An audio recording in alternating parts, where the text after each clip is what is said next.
Yeah, all right, listen up, guys. The Springfield police have told me that 91% of all traffic accidents are caused by you 6 guys. Yeah, I know. But the bad news is we gotta start having designated drivers.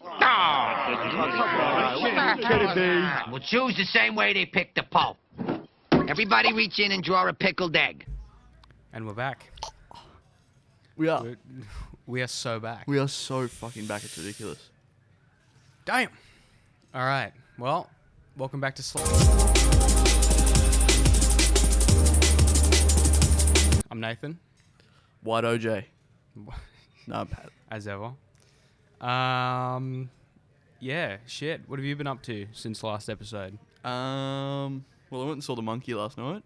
Very nice. Very Awesome. nice. Fucking awesome. Everyone in the theater. We talked to like a few people while walking out of the theater last night. Everyone's like, that was fucking awful. That was dog shit. That was literally the worst thing I've ever seen in my life. And it's just, we were just sitting there laughing the entire movie. Yeah.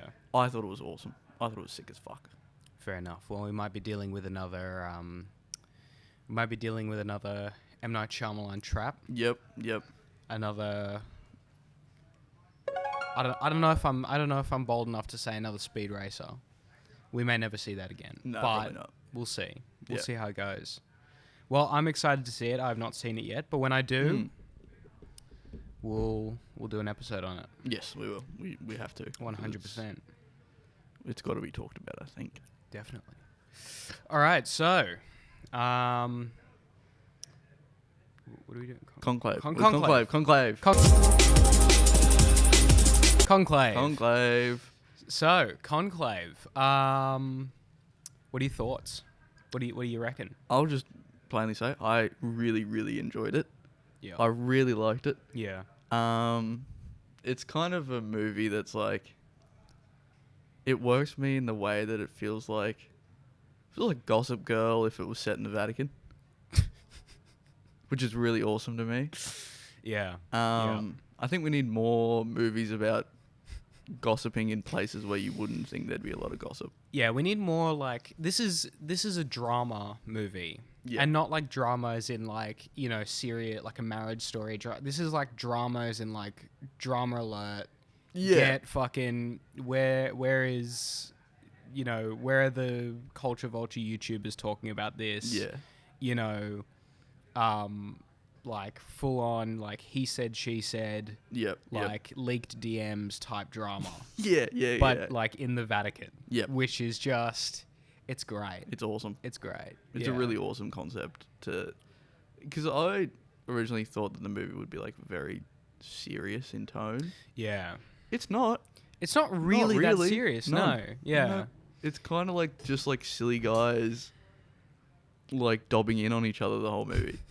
It definitely has moments where it's like where it gets really serious and obviously how do you pronounce his name? Ralph Fiennes? Ralph Fiennes? Yeah. Rafe Fiennes. I feel like there's a weird way to pronounce it. I feel like I heard somewhere that it's not just Ralph, but it's like something. I don't know, and it doesn't matter. Yeah. We'll just call him Ralph Fiennes. Yeah. Ralph Fiennes, very serious actor, very good actor.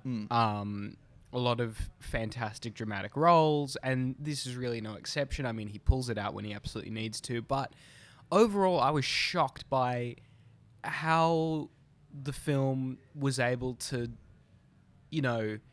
while making the drama aspects and the parts that you are supposed to take seriously work, not take itself too seriously as well, where it's like, we got, it's the present day, we got phones, we got vapes. Tedesco hitting the vape the whole movie. Tedesco hitting the damn Benjamin the whole movie.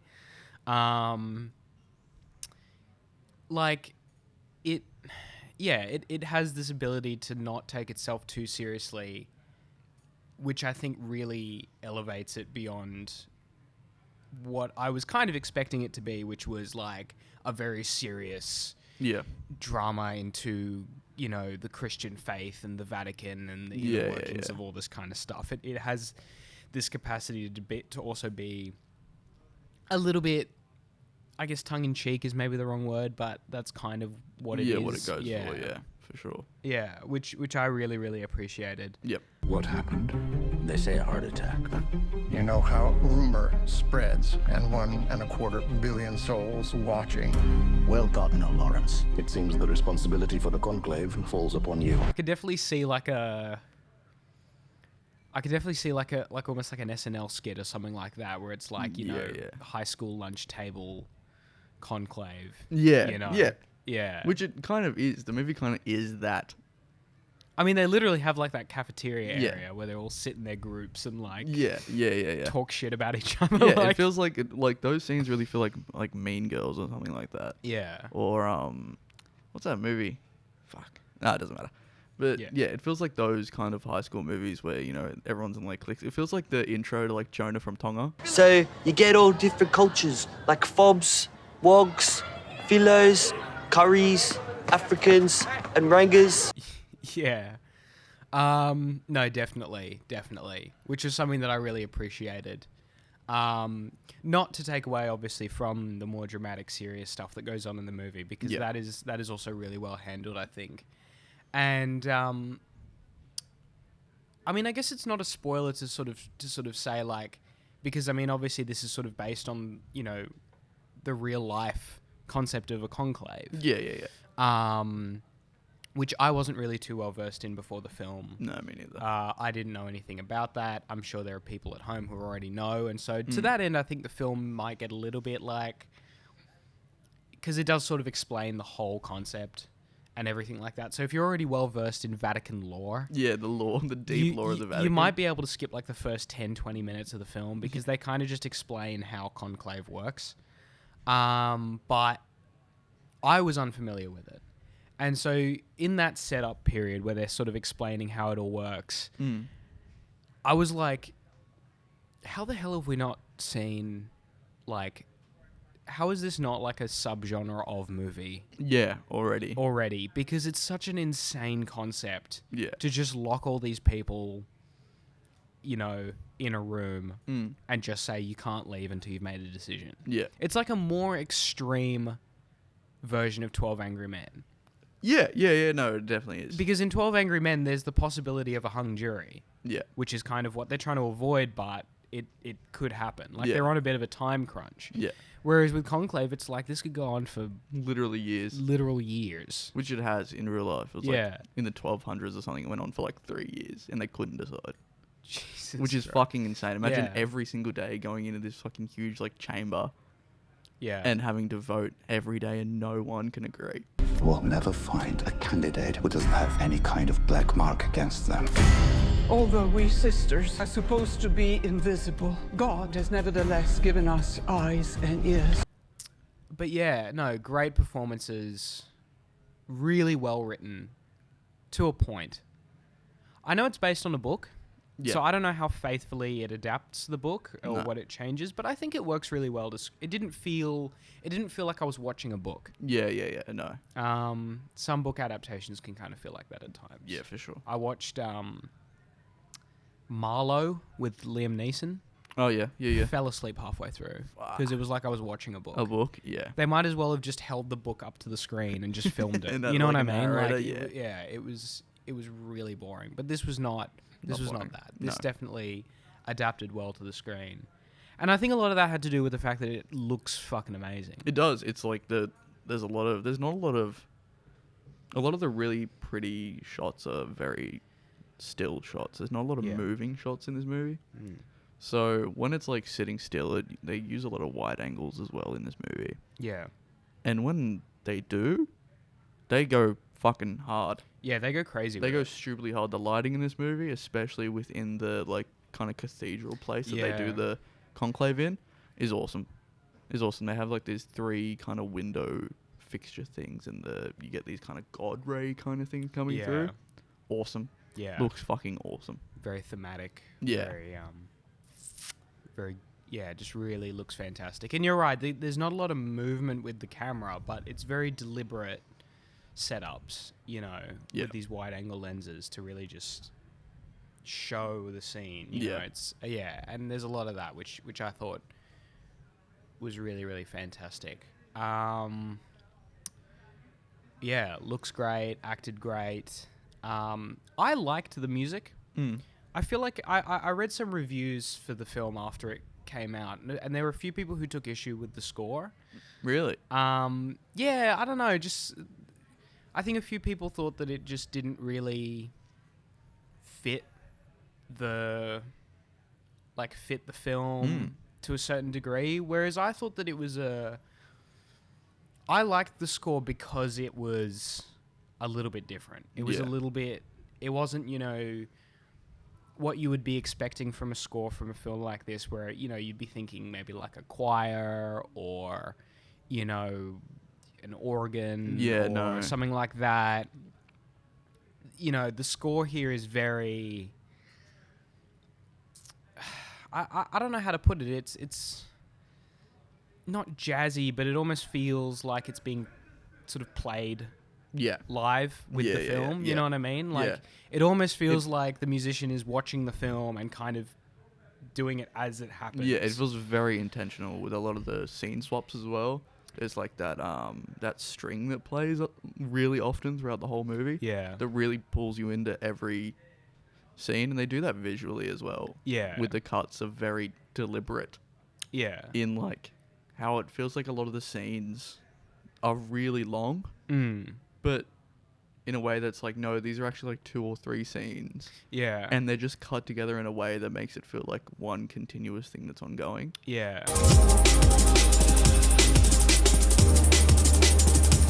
Where were we? Yeah, okay, so the final twist.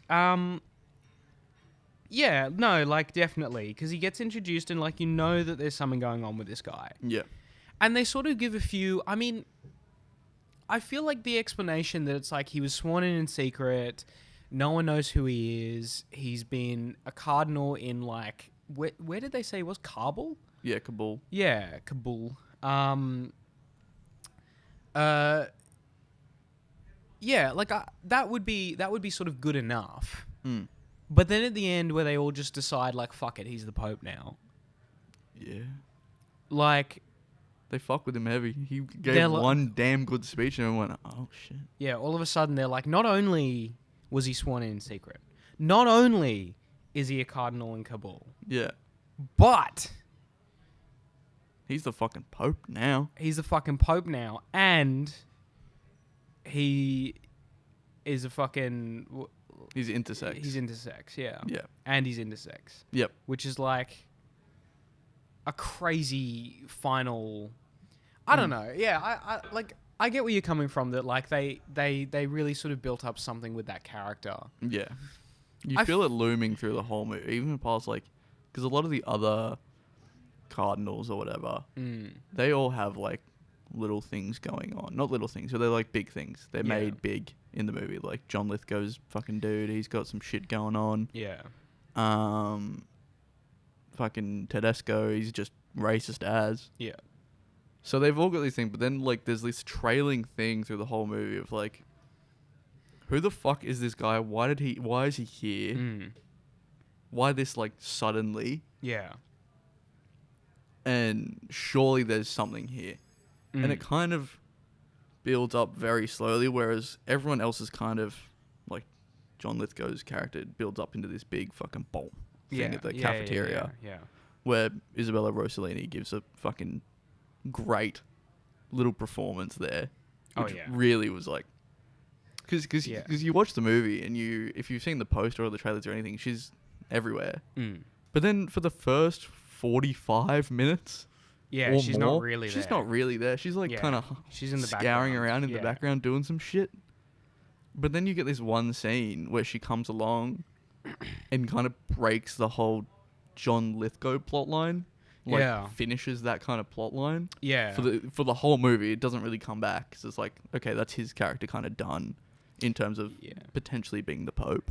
It's a really good having her kind of be very much in the background the whole time leading up to that is such a good subtle it's like a Chekhov's gun that you don't really notice because she's just there all the time. Yeah. And then when she rocks up finally to be like, Yeah, I've been listening the whole time. Yeah, and I It's actually know everything. Yeah, that makes sense. Yeah. It makes sense because she's been there the whole time, but you just don't really you don't really think about it because the film doesn't draw attention to it deliberately so. Yeah. Which I think made for a really good moment there. Yeah. There is one sin which I have come to fear above all others. Certainty. If there was only certainty, and no doubt, there would be no mystery.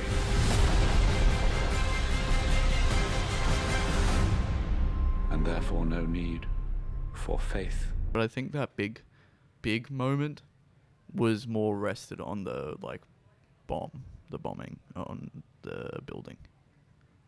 Yeah. Yeah, I think that was meant to be more of the big moment. Which I thought was like in his head. I thought it was like an imagined scenario. Right. You know? Because he finally isn't it like when he votes for himself or something? Yes. He's finally going to vote for himself, and Ralph Fiennes' character is finally going to vote for himself and, you know, take a stand and say, fuck it, I'm going to be the Pope. Yep. Let's do it. Yeah. Bomboklat. Yeah, he does say that, which is weird. Puts the envelope in the thing, whatever it's called. Yeah. And then all of a sudden, the whole wall explodes next to him. And I was like, oh, okay. He's like imagining like a worst case scenario, like he's having like an anxiety attack over this. The possibility of being the Pope, and he's imagining like this. And then it's just like, no, this happened. This is real. You know what it reminded me of? It reminded me of like that scene in Joker 2. I haven't fucking seen Joker 2. You haven't seen Joker 2? I don't really want to see Joker 2. There's a scene in Joker 2 that's very similar. You talk about it. I don't really care about Joker 2. We're in spoilers anyway. Spoilers for also Joker 2, if you care. Yeah, there's a scene in Joker 2 where he's in the courthouse and he's giving like a big speech about... And he's finally deciding that he doesn't want to be the Joker anymore. Yeah, okay. And then the fucking wall explodes. Oh. And I'm like, okay, well, this is in his head. And then it's not. And so it's like, it felt to me like a similar kind of thing where it's like, there's a big shift in the story and there's a big explosion that just comes out of fucking nowhere to just sort of like stamp the point down and say, this is a huge fundamental shift. Yeah. But then it's like, no, this is actually like part of the plot now. Disgraceful. Can't believe Conclave would shamelessly steal from rip off Peak Cinema Joker 2 only merely 6 months or whatever later. Crazy. Fucked up. I think it's more weird that, like, I mean, you know, obviously this is based on a book and everything like that, so, like, just the coincidence that this happened at the same time is crazy. Yeah. This is like when they made 2 White House movies in the same year. Which ones? White House Down and Olympus Has Fallen. Are they not like... Oh. They came out in the same year. Fuck. You didn't know that? No, I kind of assumed they came out around the same time, but, like, in my head, they've always just been the same fucking movie. They are the same movie. Okay, cool. They're literally the same film. Okay, yeah. But they're not. They're not literally. They're not but literally, they basically but they are. Like, they are. Yeah, okay. Yeah. And this kind of feels like the same thing. Except Conclave is way better than Joker 2. And they're nothing alike. And there's literally no other similarities between the two. So it's actually nothing like that comparison. It actually has nothing to do with anything. No. Except for that one scene. Yeah. That one scene, they are the exact same movie. It's the same movie. Yeah. But Conclave is way better. Infinitely. I haven't seen Joker 2, but probably is. Yeah. God. Tedesco's vape hits. Awesome. I was doing a vape along. You're doing a vape along? I was doing a vape along, yep. It's not a lot. What was that account you've been sending me recently where it's like smoker movies? Oh, yeah. Like The guy, cigarettes per movie. Cigarettes, yeah. Awesome. Follow him on this... fucking X, the everything app. He watches movies and counts the amount of cigarettes in every movie and then does like a per minute value of how many cigarettes are smoked per minute. It's really awesome.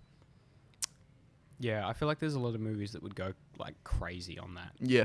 Yeah, a lot of old movies go stupid on that. Yeah. Like there was one that was like 3 cigarettes per minute. Jesus for a movie. Christ. It was like 300 cigarettes in total. Or 360 something cigarettes in total in the whole movie. Fair. In a like 1.5 hour movie. That's fair enough. It was crazy. Because it was like, there was like multiple scenes. I can't remember what movie it was. But there was like multiple scenes where it would be this huge room with all these extras and actors and everything. And everyone would be smoking. So he'd have to count all the individual people smoking. Then like how long the scene goes for and how many that would be per minute. Jesus Christ. Yeah. Crazy. And he does it for like every movie ever. Which is so sick. Well, this movie, I think, I don't know. I guess Tedesco had like a rechargeable vape or something. Yeah. Or maybe maybe his vape just lasted that long. Yeah. He got a new one right before he went into the Conclave. Yeah, so that it would last. yeah. All right. Well, look, I've covered most. I think everything that I can cover in Conclave. Yeah. Go watch it. Go watch Conclave. It's awesome. It's sick as hell. I think you can rent it or buy it. Yeah. Get it on physical. Whatever.